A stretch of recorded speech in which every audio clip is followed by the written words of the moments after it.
Hello, this is Mr. Adetta, and we're going to cover the topic of forces.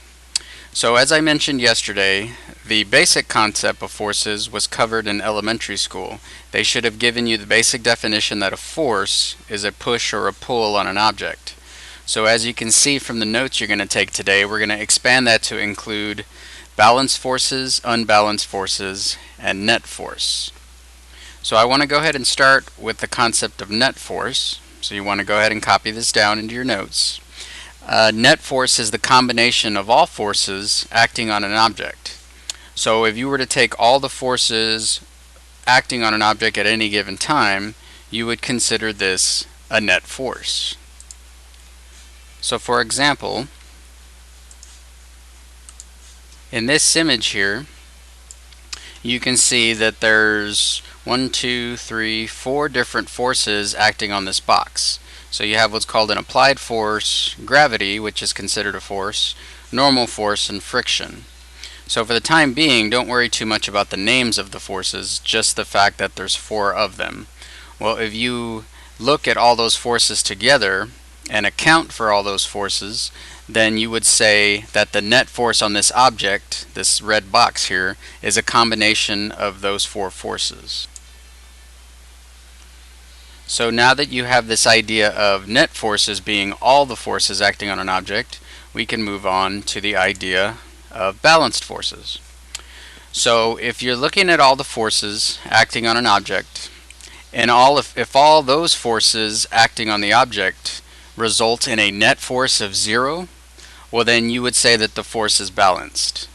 And probably more importantly, with balanced forces there is no motion. So let's look at this idea of balanced forces a bit closer. So what you have here are 2 pushins balanced on a teeter-totter type thing, right? So you can see that the one on the left has 200 newtons of force, possibly his weight pushing him down. And then this pushin on this side has 200 newtons of force pushing him down here. So the fact that this force equals this force means that these forces are balanced. Now since they are balanced, as I stated previously, then that's going to mean that there is no motion for this particular setup. So since these forces are balanced, you will not see that teeter-totter move at all. They will stay perfectly balanced. Now the opposite of a balanced force is what is called an unbalanced force. So remember at this point, just make sure you've copied all these notes down so that way you have them. So an unbalanced force is when all forces acting on an object result in a net force that's not equal to 0. So in other words, you get some kind of quantity of force, an amount of force. And so therefore these forces would be unbalanced, and different than a balanced force, an unbalanced force, since the forces are unbalanced, then you do get some kind of motion. So sticking with the teeter-totter example, so you have something that looks like this. Okay, so this would be an example of an unbalanced force, because, and I notice there's no forces shown here, so let's go ahead and add, let's say Charlie Brown has a mass of 25 newtons, and let's say Linus here has a mass of 45 newtons. Okay, so in this particular example, the load is unbalanced. So therefore, when these two guys first got on the seesaw, Linus's mass pushed him down further, and Charlie Brown's mass kind of kept him up in the air like that. So this would be an example of an unbalanced force that resulted in motion.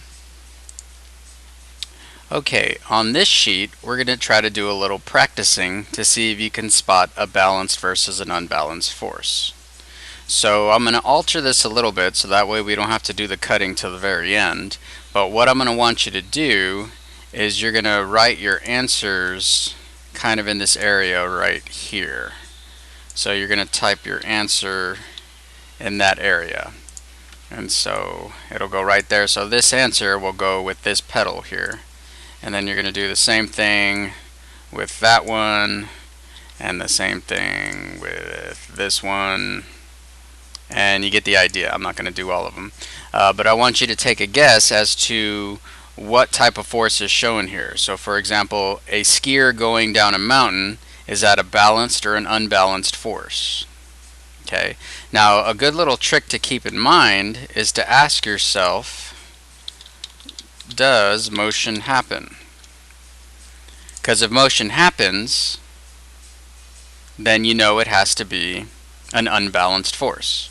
If motion does not happen, well then you know that it has to be a balanced force. So use that as an indicator and you should be able to get most of these. And you can pause this recording and fill those out real quick, or you can go back and do them later. Ultimately, you're going to have to cut all these out and put them in your journal, so I'll let you decide how you want to handle this. Okay, so we're going to work a little bit with this concept of balanced and unbalanced forces, and we're going to start adding the quantity of newtons. So you'll notice here that we have the same idea, and so we'll start with the first one here. You have the same idea that you have multiple forces acting on an object, and so now you have to figure out how do you determine what the net force is on this object. And there's actually a pretty easy trick. So if the arrows are going in the same direction, you add the arrows to get net force. I just realized I misspelled that. There we go. So if they're going in the same direction, you want to add the arrows. So that would include this one and this one, because they're going in the same direction. And that's going to be it. Now when the arrows are going in the opposite direction, well then the opposite is true. If the arrows are going in the opposite direction, you subtract the arrows to get the net force. So opposite direction would be this one, and that one.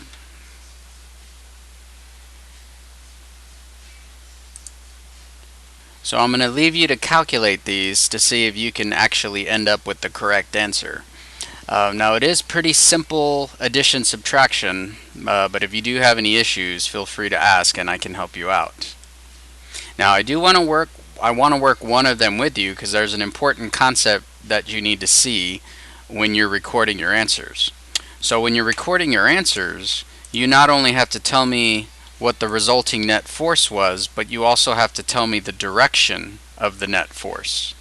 So in other words, the net force that results will either move the object in a direction, or if the forces are balanced, then they won't move at all. Say, let's take a look at the very first one here. Okay, so 25 newtons to the right, 25 newtons pulling to the right, which means they're both going the same direction, which means you're going to add. So it's going to end up looking like that. 25 newtons plus 25 newtons.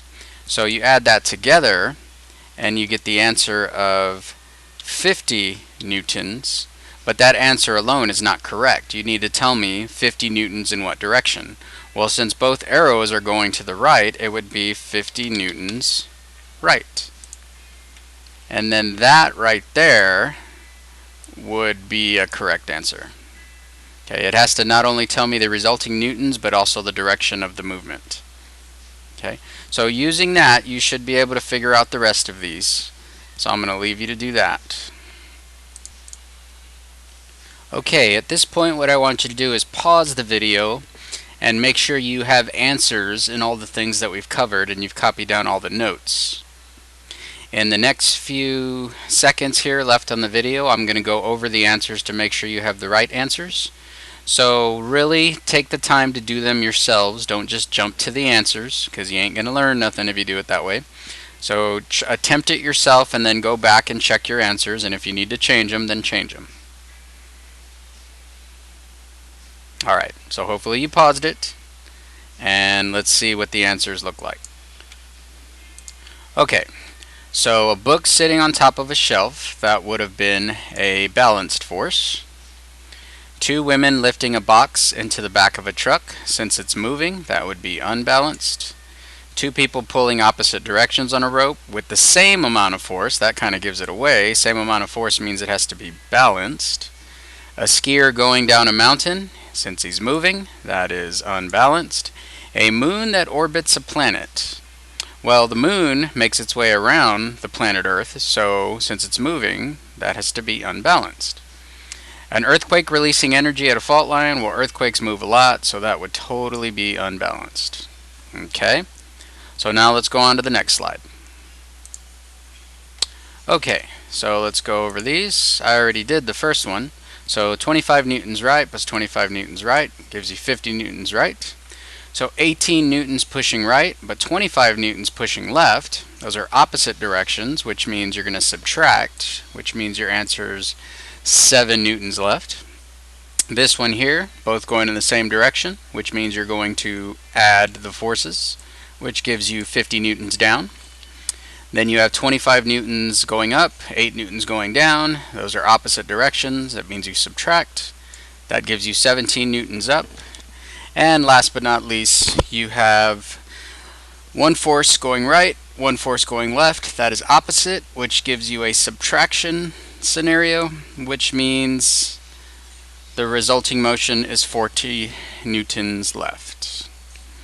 Alright, so now all that's left to do is glue these into your journal, and that should look something like this.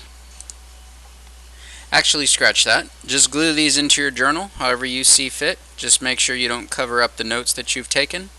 And that's it for this lesson on forces. We will work more with these free body diagrams, but for today, I'd call that a good day. Thanks for listening.